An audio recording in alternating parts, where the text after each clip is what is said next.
The South African Off-Road Championship is proudly brought to you by ABSA. Speak to ABSA first for fast, flexible vehicle finance. We can also structure an asset finance solution to suit your business needs. It's really never been easier.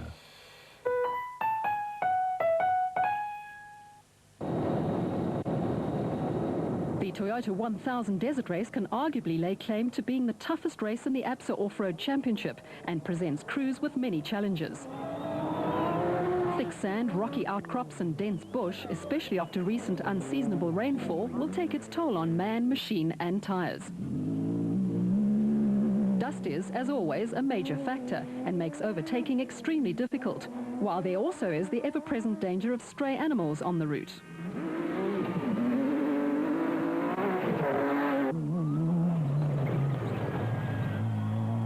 We've had a new race organizer appointed and we found over 300 kilometers of new racing section, and I guess from a competitor's point of view, probably the biggest change is that we've moved the overnight stop from the old out in the country sort of idea, and we've moved it back to Gaborone. We're using the Gaborone Motor Club. That is for two reasons. One, to improve the security, but two, to accommodate both Toyota South Africa's request and the government of Botswana's request to involve more spectators and to make the race spectator friendly. So from a club perspective, that's what we've done, and we're looking forward to having two loops of 500 kilometers over good country. It's going to be a race of attrition over 1,000 kilometers of good Botswana desert. Reigning Special Vehicle Co-Drivers Champion Brandon Harkis, seen in action here with Gary Bertoldt during last year's Carnival City Casino 400, which they won overall in the BAT, has embarked on an ambitious plan aimed at establishing BAT racing in the global market.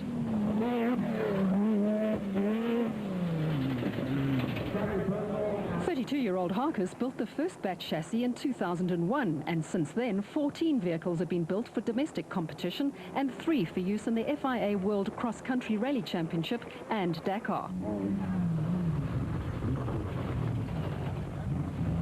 Unfortunately, we have to stop racing in this year's championship, but we've taken the decision to expand the company worldwide. First of all, we'll be starting up in UAE, hopefully towards the end of the year, with recreational vehicles as well as racing cars. The European division, run by Grégoire de Mavius, is really doing very well. And obviously, the big prize for us is the US market, and we'll be starting to relocate as soon as possible. And hopefully, by the end of the year, the operation will be up and running.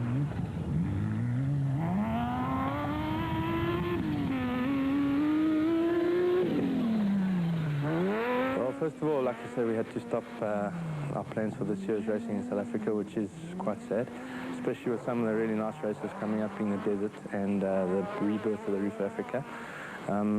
Towards the end of the year, we hope to be up and running in the US with a single-seater, 500 horsepower, 5-speed sequential with a torque converter, which is the way that Americans are happy with. It's a lot of power. The racing is extremely exciting. It's very difficult. It's very expensive. Plus, we have planned to do the Dakar for this year, which is the big prize for me. Janelle de Villiers' hopes of winning the Toyota 1000 Desert Race suffered a major setback last week when the former production vehicle champion and winner of last year's Morocco rally took a tumble while training on his mountain bike and broke a bone in his right elbow. The Stellenbosch-based star has been using the same training route for 15 years, but on his last outing he clipped a rock, and of course the rest is now history. De Villiers will be out of action for some weeks, and in a surprise move, 1990 SA National Rally champion and Nissan Motorsport manager Glyn Hall will be at the wheel of the proudly South African Nissan. Well, we looked at the various options, and a little pressure from the guys in the workshop actually made me think more seriously about it, but I really, deep down, I think I'd like to find out how fast the guys are going, see if I can still drive maybe, and hopefully do a good job for Nissan, get some manufacturer's points, and maybe help the other guys out if they need some assistance along the way. Well, it was 12 years ago, last time I was behind the wheel in anger, as it were, so hopefully I can remember what to do. And we've got Francois alongside me, so I suppose he'll give me a bit of a G-up on the way. But I hope it's like riding a bike. I think it is. Occasionally I go and test the cars when we go to Duratec, and you feel the adrenaline start to creep back in again. So maybe that's going to be more of an issue, is keeping that under control and keeping a level head. Driving for at least 5 hours on each day of the Toyota 1000 demands fitness. Well, we only made the decision yesterday, so I suppose I've got to give some pretty serious thought to that. It's a long way, 1,000 kilometres. I think I better go and see if the bike still works in the garage and a few things. But I'm pretty fit in general anyway, but it's a good 5 hours behind the wheel each day, and I think it's going to get pretty hot out there. So maintaining the concentration will probably be more difficult than the fitness, but they go hand in hand, so we'll treat it as it comes. 3 times Toyota 1000 winner Neil Woolridge aims to put an end to Nissan's domination. Woolridge is confident that after his and Ken Scholthammer's strong showing on the Nissan Schuckbelt 400, that the Team Ford Racing Ranger has the measure of the Nissans. The former off-road motorcycle racer will put his uncanny ability to read road conditions to good use in Botswana. On the other hand, reigning production vehicle champions Hannes Grobler and Richard Leach are confident that they can notch up their 3rd successive victory on the Toyota 1000, and apart from the pressure on the Ford front, they will also have to contend with pressure from their teammates Duncan Voss and Henny Tersteegen, and Glenn Hall and Francois Jordan.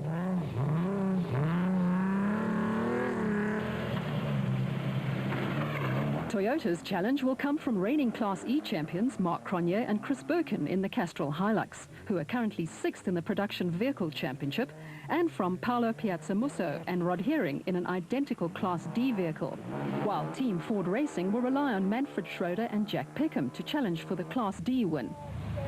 Nissan's main contenders in Class D will be Alfie Cox and Ralph Pitchford in the Arnold Schatz Cars Nissan Hardbody, which has been completely rebuilt, and the 3-car gearbox services team, spearheaded by Hein Grobler and Gerard Prinsloo.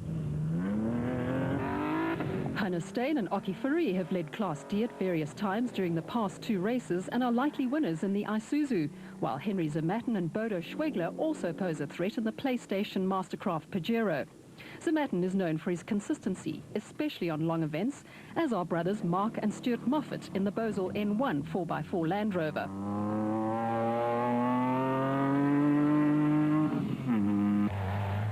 All eyes will be on Hugo and Jaap de Bruyn in the Class E Castrol Toyota Hilux. They've produced giant-killing performances this year and are 4th in the Production Vehicle Championship. Husband and wife Niels and Zelda van der Walt have had 2 runner-up finishes in the Nissan Hardbody this season, which makes them a threat. While last year's Class E winners, brothers Yuri and Andre Duplessis, have the vehicle and the ability to pull off another class win in the BB Auto Nissan. Ford's development team of Bapi Rapaloosa and Kulili Fakalisa surprised all by finishing 3rd in the first 2 races, and with mentor Woolridge's guidance, they could well produce a shock win, as could Zane Pierce and Henny Vosloo, and rookie Gavin Cronje and veteran Robin Houghton in their Castrol Toyota Hiluxes.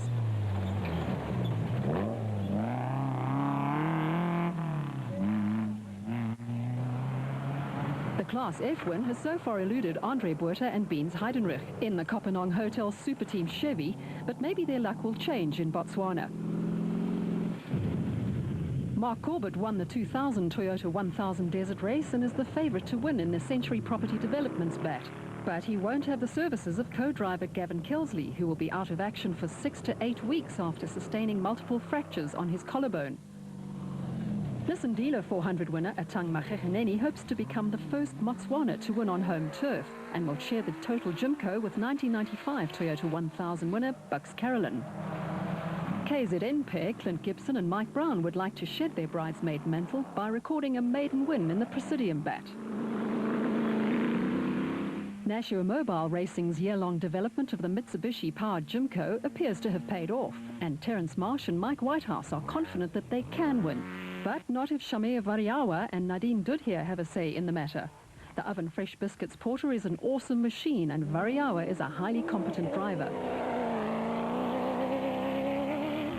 Last year's winners, John Weir-Smith and Jeff Minnett, have had 2 non-finishes in the Kopenhagen Hotel Super Team Jimco this season, and are hoping for a change in fortunes in Botswana.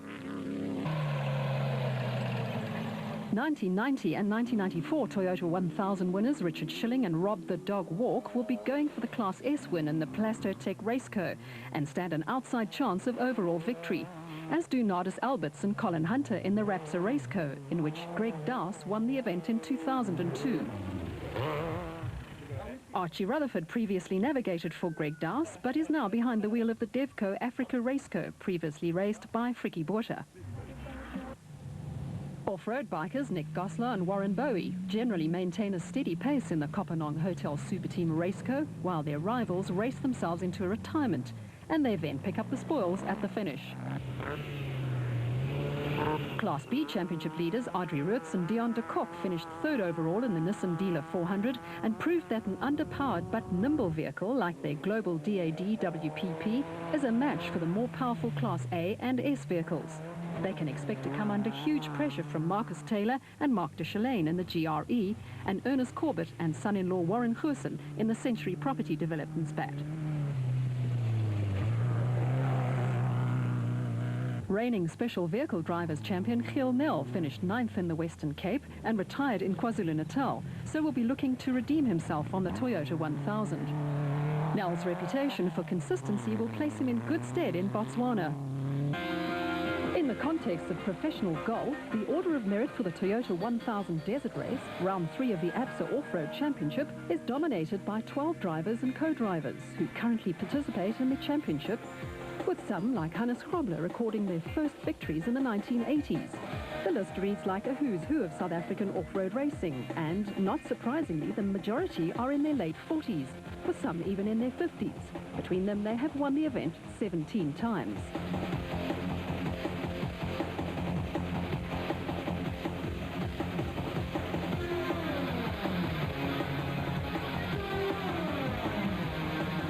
Topping the rankings is co-driver Richard Leek, with 6 victories dating as far back as 1984, when he and Paddy Driver won in a Mitsubishi. Leek followed up his debut win with victories in 1989, 1992 and 1993, but had to wait 9 years to claim his next win when he and Hannes Grobler romped to victory in 2002 and 2003. Arpi Reiniger, who makes a one-off appearance in this year's event, ranks as the all-time top-ranked driver on the Toyota 1000 Desert Race, with 6 wins to his credit, of which 4 were with co-driver Robin Houghton, who is second in the rankings. Houghton first tasted victory in 1995, then again in 1997, 1998 and 1999, each time in a Castrol Toyota Land Cruiser. The likelihood of Houghton improving his position is rather slim, as he's playing mentor to rookie Gavin Cronje in the Class E Castrol Toyota Hilux this season.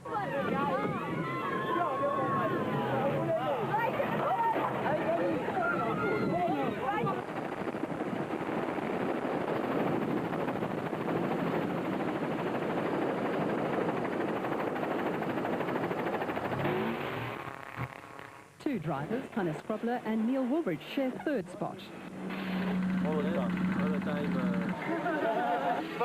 Grobler first won in 1986 in a Nissan Safari with co-driver Pete Swanepoel, who will be clerk of the course in this year's Toyota 1000 Desert Race, and then had to wait 16 years before picking up another win. He and Richard Leek scored back-to-back victories in 2002 and 2003 in the Nissan Hardbody. Neil Woolridge has won in 3 different vehicles. In 1996, he and Paul Vermaak won in the locally developed Nissan Sani. Then in 2000, he and co-driver Ken Scholthammer won in the Mitsubishi Pajero. And in 2001, in a Ford Ranger. Grobler and Leek and Woolridge and Scholthammer have what it takes to win in Botswana, and it'll be interesting to see which of these crews improve their ranking. 7 drivers and co-drivers each have 1 victory under their belts. Richard Schilling won in 1990 when he and Fred Levesque took the overall win in the Chenoweth. Schilling and stand-in co-driver Rob Walk, who won the event in 1994, will be in action in the Class S Plastotech Raceco and stand an outside chance of victory if some of the more fancied Class A crews fall by the wayside. Arch rival Bux Carolyn won as a co-driver in 1995 when he and brother Richard powered the lubrication equipment raceco to victory in the special vehicle category. Carolyn has joined the ranks of the Kopanong Hotel Super Team and will be campaigning a Class A raceco BMW for the rest of the season.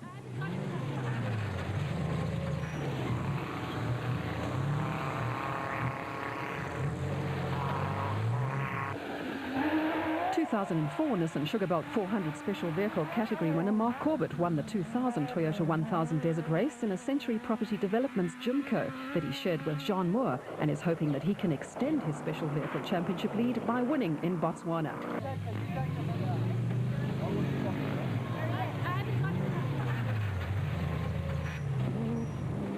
The latest additions to the Order of Merit are John Weir-Smith and Jeff Minnett, who stormed from behind to win the special vehicle category in the O'Hagan's Kopanong Hotel Super Team Jimco in 2003.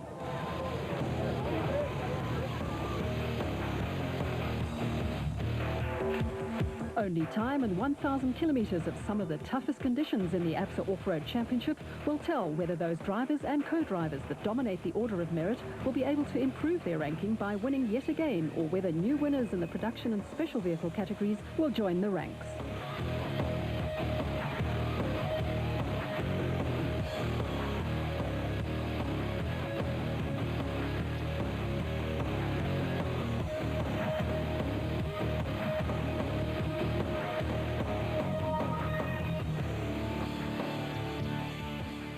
The South African